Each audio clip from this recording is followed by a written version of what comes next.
नमस्कार, मधुर जिंदगी क्लासेस में आपका स्वागत है। आज हम जिस कहानी का पाठ करने जा रहे हैं उस कहानी का नाम है हरी बिंदी और इसकी लेखिका है मृदुला गर्ग। कहानी कुछ इस प्रकार है। आँख खुलते ही आदतन नज़र सबसे पहले कलाई पर बंधी घड़ी पर गई। सिर्फ 6:30 बजे थे। उसने फौरन दोबारा कसकर आँख बंद कर ली और इंतज़ार करने लगी कि अब पलंग चरमराएगा और आवाज़ आएगी, उठना नहीं है क्या। पर जब कुछ देर चुप्पी बनी रही तो आंखें खोलकर देखा बिस्तर पर वह अकेली है। अरे हाँ, रात ही तो राजन दिल्ली गया है, याद ही नहीं रहा। तो अब उठने की कोई जल्दी नहीं। उसने ढेर सारी हवा गालों में भरकर एक लंबी सांस छोड़ी और पूरे बिस्तर पर लोट लगा गई। दूसरे सिरे पर जाकर मुंह पर बाँह रखकर लेटी तो कानों में घड़ी की टिक टिक बज उठी। वह मुस्कुरा दी। उसे कलाई पर घड़ी बांधकर सोने की आदत है। रोज राजन चिढ़कर कहता है, ये क्या, सारी रात कान के पास टिक टिक होती रहती है, इसे उतारो ना। उसने मुंह पर से बाँह हटा ली, तकिया खींचकर पेट के नीचे दबा लिया और लंबे चौड़े पलंग पर बाहें फैलाकर औंधी लेट गई। ओह, सुबह देर तक सोने में कितना आनंद आता है। राजन होता है तो सुबह 6-6:30 बजे से ही खटर पटर शुरू हो जाती है। चाय नाश्ते की तैयारी, दोपहर का खाना साथ में और 8 बजे राजन दफ्तर के लिए रुखसत। न जाने राजन को जल्दी उठने का क्या मर्ज है। खैर, आज वह स्वतंत्र है, जो चाहे करे।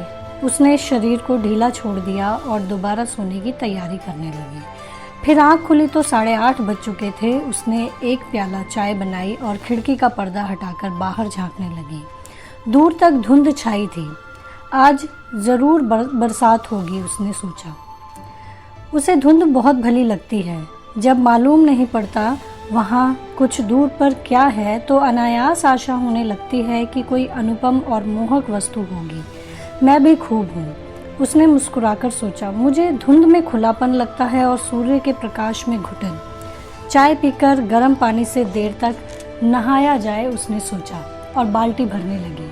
फिर ठंडे पानी की फुहार ही ऊपर छोड़ ली और एक गज़ल गुनगुना उठी। बड़े तौलिए से खूब रगड़कर बदन पोंछा।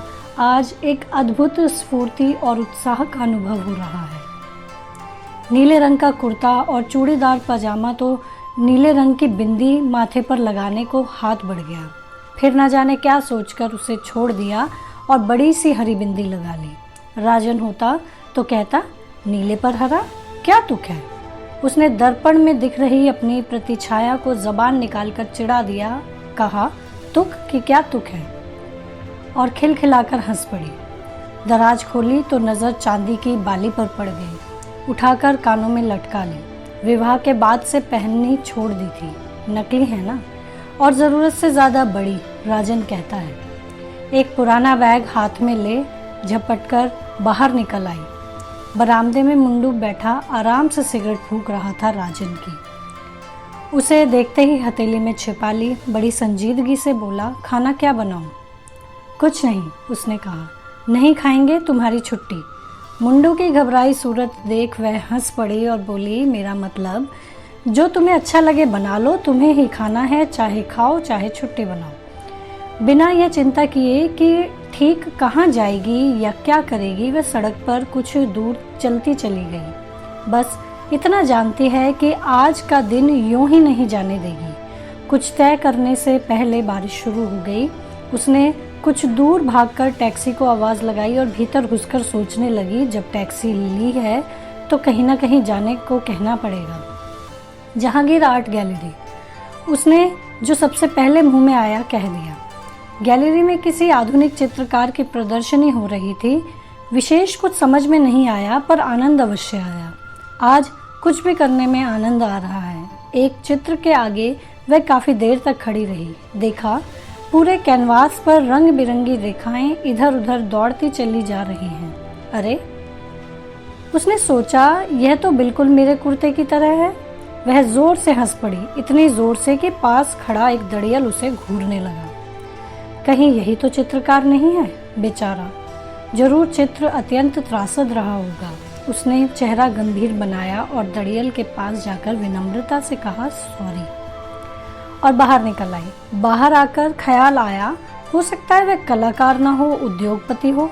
दो किस्म के इंसान ही दाढ़ी रखने का साहस कर सकते हैं, कलाकार और सामंत। सामंत अब रहे नहीं, उनका स्थान उद्योगपतियों ने ले लिया है। तब तो दिन भर यही सोचता रहेगा उसने सॉरी क्यों कहा, उसमें भी नफ़े की गुंजाइश ढूंढता रहेगा। वह दूने वेग से हंस दी, फिर देखा बारिश थमी हुई है, पर आकाश अब भी काफ़ी गुस्सैल नज़र आ रहा है, पूरा बरसा नहीं, उसने सोचा, और फिर सड़क थाम ली। सड़क के किनारे रेस्टोरेंट देख याद आया कि काफ़ी ज़ोर से भूख लगी है। भीतर जाकर चटपट आदेश दे दिया, एक गर्मा गर्म आलू की टिकिया और एक आइसक्रीम एक साथ। एक साथ? बैरे ने आश्चर्य दिखाया। हाँ, कोई ऐतराज़ है? जी नहीं, लाया। उसे ठंडा और गर्म एक साथ खाना भला लगता है, कहते हैं दांत खराब हो जाते हैं। कितना चटपट काम हो गया आज। राजन रहता तो बढ़िया जगह बैठकर आराम से खाने की सूची देखने के बाद सोच विचार कर आदेश दिए जाते। खाकर बाहर निकली तो सोचा पास किसी सिनेमा घर में पिक्चर देख ली जाए। किस्मत से अंग्रेजी की पुरानी मजाकिया पिक्चर लगी मिल गई, डैनी के की। राजन कहता है, न जाने तुम्हें डैनी के कैसे पसंद है। मुझे तो उसके बचपने पर हंसी नहीं आती, पर उसे आती है, खूब आती है। फिर हंसी पर हंसी आती है, कभी कभी बेबात आती है, जैसे आज। पिक्चर के दौरान वह आज और दिनों से ज़्यादा ठहाके लगा रही थी। पास बैठे आदमी की सूरत अंधेरे में दिखाई नहीं दे रही थी, पर हंसी की आवाज़ ज़रूर सुनाई पड़ रही थी। पता लग रहा था हंसने में वह उससे 2 कदम आगे है। अदाकार की एक खास बेचारगी की मुद्रा पर वे इतनी ज़ोर से हंसे कि उनके हाथ आपस में टकरा गए। सॉरी कहने के इरादे से एक दूसरे की तरफ मुड़े, पर माफ़ी मांगने की बजाय एक ठहाका और लगा गए। उसके बाद हर बार यही हुआ। हंसी आने पर वे अनायास एक दूसरे को देखते और मिलकर हंसते। खेल खत्म होने पर एक साथ बाहर निकले तो देखा 4:30 बजे ही काफ़ी अंधेरा हो चला है। आकाश यूं तना खड़ा है कि अब बरसा, अब बरसा। कितना सुहावना दिन है, उसने अपने पड़ोसी से कहा। सुहावना? उसने कुछ अचरज से कहा, या बेरंग? हाँ, कितना सुहावना बेरंग दिन है। वह हंस पड़ा। समझता हूँ सूरज यहाँ रोज निकलता है, पर धुंध कभी कभी होती है। 8 महीने में आज पहली बार। अब मानसून शुरू हो जाएगी। हाँ, आज खूब बरसेगा, उसने कहा। फिर अनायास जोड़ा, कॉफ़ी पियेंगे? जरूर। हल्की हल्की फुहार पड़ने शुरू हो गई तो दोनों भागकर सामने वाले रेस्टोरेंट में जा घुसे। उसने बाल झटक दिए और बोली, आपका छाता कहाँ है? छाता? हाँ, आप लोग हमेशा छाता साथ रखते हैं ना? वह ठहाका मारकर हंस पड़ा। इंग्लैंड में, उसने कहा।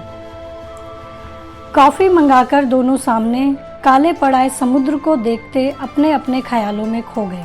सहसा उसकी आवाज़ सुनकर वह चौंकी। आप क्या सोच रही हैं, यह जानने के लिए पैनी का खर्चा करने को तैयार हूँ, वह कह रहा था। दीजिए, उसने हंसकर कहा। उसने निहायत संजीदगी से जेब में हाथ डाला और एक पैनी आगे कर दी। उसने उसे हथेली में बंद कर लिया। बतलाना सच सच होगा? मैं सोच रही थी समुद्र में कूद पड़ूं तो कितनी दूर तक अकेली तैर सकूंगी। और आप क्या सोच रहे थे? पर पैनी नहीं दूंगी। उसने मुट्ठी कसकर बंद कर ली, जैसे उसमें किसी आत्मीय का दिया उपहार हो। बुरा तो नहीं मानेंगी? उसने पूछा। नहीं, उसने कह दिया, पर दिल बैठ गया। अब वही घिसी पिटी आशिकाना बातें शुरू हो जाएंगी। मैं सोच रहा था बारिश बढ़ जाने पर यहाँ से वोरली तक का टैक्सी भाड़ा कितना लगेगा। वह जोर से हंस पड़ी, दुर्भावना से नहीं, हर्ष के अतिरेक से। मुझे रास्ते में छोड़ते जाएंगे तो आधा, उसने कहा। बहुत खूब। उसने यह नहीं पूछा कि वह रहती कहाँ है। उसे लगा जीवन में पहली बार ऐसे इंसान के साथ बैठी है जो यह नहीं जानना चाहता उसके पति हैं या नहीं, और हैं तो क्या काम करते हैं। समुद्र के जल पर गिरती वर्षा की बूंदें कितनी अच्छी लगती हैं, उसने कहा। हाँ। कुछ देर दोनों चुप रहे। प्रशांत महासागर पर जब जहाज जाता है तो उसके अग्रभाग से चिरता जल चांदी की तरह चमकने लगता है, अतिथि ने कहा। क्यों? शायद फॉस्फोरेंस के कारण। आपने कभी नहीं देखा? नहीं, मौका मिले तो देखिएगा, आप बहुत घूमे हैं। उसने हल्की ईर्ष्या के साथ पूछा। बहुत। वह याद करके मुस्कुरा रहा था। सबसे अच्छी जगह कौन सी लगी? जब जहाँ हुआ। वह हिचकिचाहट के साथ मुस्कुराया। पता नहीं वह समझे या न समझे। वह हामी में सिर हिलाकर मुस्कुरा दी। उसने देखा कॉफ़ी खत्म हो चली है और बैरा बिल लिए आ रहा है। बाहर वर्षा थमने लगी है। धुंध भी छट रही है। नहीं, धुआंधार नहीं बरसेगा। वह संकेत झूठा निकला। अब धुंध हट जाएगी और वही तेज प्रकाश वाला सूर्य निकल आएगा। बिल आने पर उसने उठा लिया। कहा, न्योता मेरा था। अतिथि ने बहस नहीं की। शुक्र है, उसने सोचा, पैसे देने की जिद करने लगता तो सब कुछ बिखर जाता। टैक्सी लेकर चले थे कि घर आ गया। उतरते उतरते पैसे निकालने लगी तो उसने रोक दिया। रहने दीजिए। क्यों?